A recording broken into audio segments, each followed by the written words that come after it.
又活着要宅，你们等很久了，对不对？没有错，这个敲网敲到快烂掉的泰坦时钟人终于来了。最后最高票还是泰坦时钟人啊，没有办法，这次真的是太帅了。你们各位选这支，我觉得非常的合理。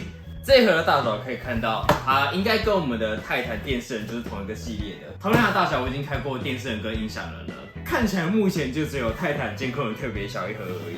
我们可以看一下它的外观，哇塞，全部都是金色的。这个用乐高零件应该是有点难还原啦，因为乐高金色零件并没有出这么多种。这应该就是泰坦时钟人它最初的版本了，包括它有配置时钟大炮，然后胸口的核心应该都是第一代的。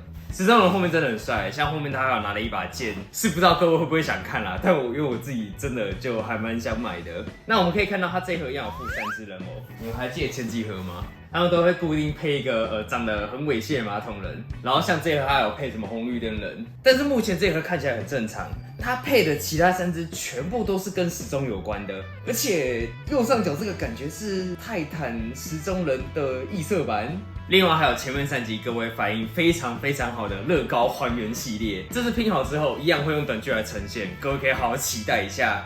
那么就好好来拼我们的马桶人新宇宙吧 ，Go！ 1包、2包、3包、4包、5包、6包、7包，还有一张传说中的，这个真的越凹越有艺术耶。说明书一样是一整张，另外还有附一张贴纸。但是我有种被骗的感觉，你们不觉得它包装上的金跟它实际这个金有点不太一样吗？看起来应该是珍珠金，就是没有反光的那种积木。我以为它会是给这种的。你们知道乐高像无限手套就是出这种金色，它这个金色本身是会反光的，它比较可以把机甲的那种金属光泽给呈现出来。哎呀，我以为是这种的，而且看包装也感觉是这种的啊。好啦，不过看积木它使用的关节零件好像是大型的球轴，应该会跟泰坦电视人一样稳。来，开包装。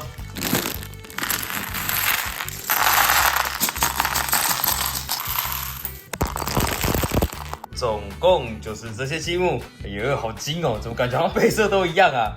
那完全都是金色哎！我等一下找应该会找到疯掉。第一位时钟人拼好了，哇，好可惜啊！刚刚看了一下，他们每一个时钟的牌面全部都是用贴纸哎，其他部位的拼法还不错啦，还蛮像之前拼的时钟人的。另一只配色相对复古的时钟人，完成了最后一个人偶，长得非常像泰坦时钟人啊！哦，拼这个人偶真的好累哦，你们看那个手被压了超多洞的。但这个应该是可以发射吧？可以，给够了。OK， 现在的时间是7点52分，我们准备来开拼吧。这一只我真的超期待的，因为它应该是马桶人宇宙里面最强的一只角色了。那么，请加速。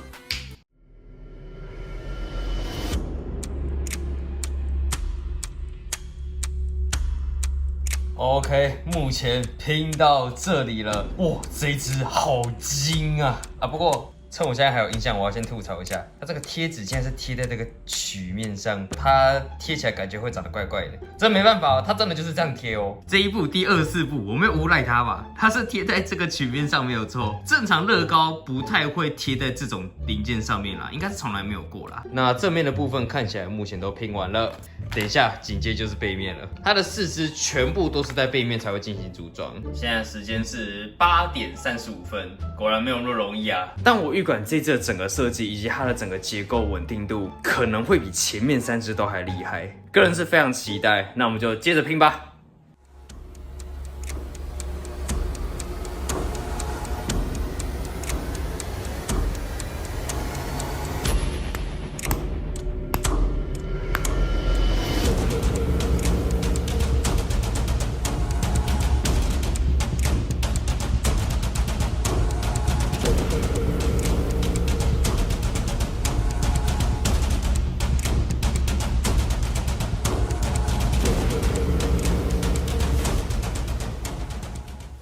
完成了我们的泰坦时钟人。现现在时间是9点38分，总共大概拼了2个小时左右，大概就跟前几只差不多啦。然后这一只我把泰坦电声评价评太高了，这一只更厉害，结构部分可以说是非常的稳。那我们就来介绍它吧。这一位就是我们的泰坦时钟人，我们可以看一下这只的外观。虽然啊，非常可惜，它并不是我们刚刚讲的那种亮金色，但珍珠金也有一番风味。希望之后可以真的买到一只是亮金色的，因为我记得好像真的有，国外好像有人开箱过。那这只就是传说中马头龙，不管是主宇宙还是多元宇宙，都属于最强的一只泰坦人，因为它能够控制时间的流速。你们想想看，不管是什么样的作品，控制时间一直都是非常 bug 的能力。你们想到谁？没有错，奇异博士这种角色就是外挂，他的强大就是不可理喻的那种。我们来看一下他的高度好了。哇，这只已经是我最满意的，现在已经要变成过去式了吗？天哪，这怎么比啊？这只脚太软，我就真的用举的就好了。我可以这样比较一下啦，高度输一大截，完全不能比。主要是因为这个时钟的高度超过他们的关系。那结构上的话，这只是真的很强。其实可以仔细看，它身体的肩胛，它都做了很多弧形的结构。其实应该这些都是同一间厂商做的。然后泰坦时钟已经是他们比较后期的几只了，所以它在结构上做的很用心。尤其是脚部的部分，即便它一样拼法很简单，我们依然可以看到它用了很多弧形零件，以及一些比较特殊形状的肩胛，去加强它整个结构，让它整体好看之外，结构又很强。如果能撑过单脚，就满分，100分。再来胸前的反应堆可以看到，它是一个机械表的一个构造，但是它这个表的构造还蛮可惜的啦，它是使用一个贴纸零件。我记得好像有几家是真的把它齿轮内构给做出来。你们有特别想看哪一只？一样底下留言，或是直接私讯我的 FB， 我去买来可以给各位看。但是我们可以看到它手臂的部分，一样是非常的用心。它侧边也是用了很多特殊形状的砖去堆砌起来。重点是它的手是泰坦电视的那个版本的手，它是使用机械臂当做它的手指的，所以它的抓握力很强。有没有可以这样抓马头人，把它甩出去？哎呀，舒服！那在另外一边比较厉害一点，我们可以看到它是一个枪型的构造。这个它在刚登场的时候，它就展示出它的能力了。它可以发出那种类似时空炮弹，它可以暂停敌人的行动。它的 CD 时间很短，它就是咔咔砰，然后敌人就不会动了。枪的构造这一点，我们可以看到它做的很细节，包括它前面的这些内构，它还有用到斗笠的零件。这个玩旋风忍者系列，那个吴大师的头。枪管的话是用科技零件加上一个普通的圆筒零件所组起来的，而且很厉害的地方是，它的手臂上方，它的肩膀部分有额外做一个零件，而且是可动的，太完美了。然后再来，我们把它的头拔起来。这个头的部分媲美我们的泰坦监控人。泰坦监控人我评价为头部做的最细节的一颗了，但这个泰坦时钟人他连头部都做得非常的好。我们就撇除掉他这个弧面零件的失误啦，他把整个它原本的细节全部都还原出来了。头部的正面，它也用一些夹子零件去夹出它原本头部的一些细节。再来，我们可以看一下它后面这个表，它这个很像那种一般家里大型钟的那种感觉。虽然还是可以看到正面的部分全部都是用贴纸来组成，但是它还是要把造型还原到最完美了。装法也蛮简单的，就是直接正常的拼上去就好。那我们可以拿来跟之前拼的小只的泰坦时钟人比较一下，两个刚好都是同一代的，所以有很多地方可以比较。好啦，再来给各位看一下小只的部分。首先，这只就是一个穿的全身金色的一个时钟人。其实它的拼法跟我之前拼的时钟人拼法还蛮像的，只是因为它的头部真的没装东西啊，所以感觉光秃秃的，少了点什么的感觉。然后，因为大部分比较强的时钟人，他都会有一些自己可以使用的时间能力嘛。这位老兄拿枪应该是不怎么强的那一批啊。你们如果还记得之前那些不怎么强的，他们都会拿一些道具来去弥补他战力的差距啊。下一只是比较复古中，但是他穿着一样很上班族的一个时钟人。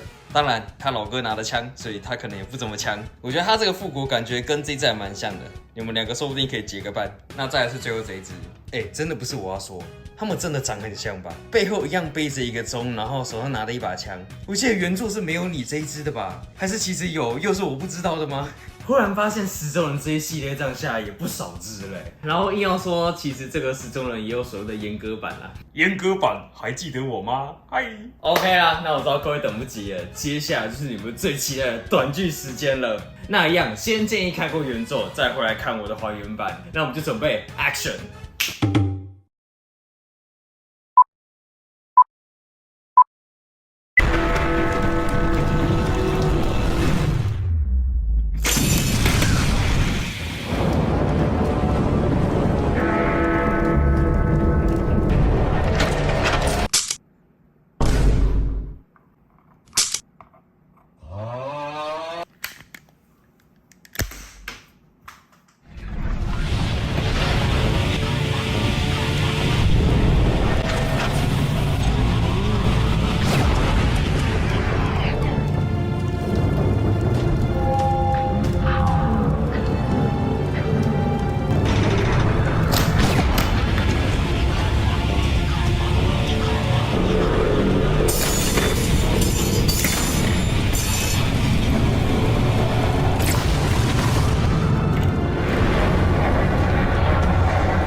短剧结束，紧接着就是最后一盒泰坦电钻人了。我知道你们期待了非常久，那终于5支最有名的泰坦系列终于要在下一集全部都到齐了。我真的觉得他们2位作者的作品都很有特色。那有没有想的各位，除了主宇宙跟时钟宇宙，你们还有没有什么推荐的系列呢？欢迎你们在底下人告诉我。开始追之后应该有一堆开不完的东西了。那如果不想错过最新消息，可以 follow 我下个 IG， 想使用酷哥贴图，欢迎加入会员哦。那就到这边，那我是小宅，我们下次见，拜拜。感谢一下弟弟人。下次你记得好好微信来给我这个公司的账户，如果就是狂搞全民全部一起好这个黑人跟我考虑，外星人黑人绿，我的三圈后，新黑人绿别看不要的，就是基于基因，现在预言是一整个跟节目，黄牛肉，我到10号，好哦，不要吃我豆腐，加入会员。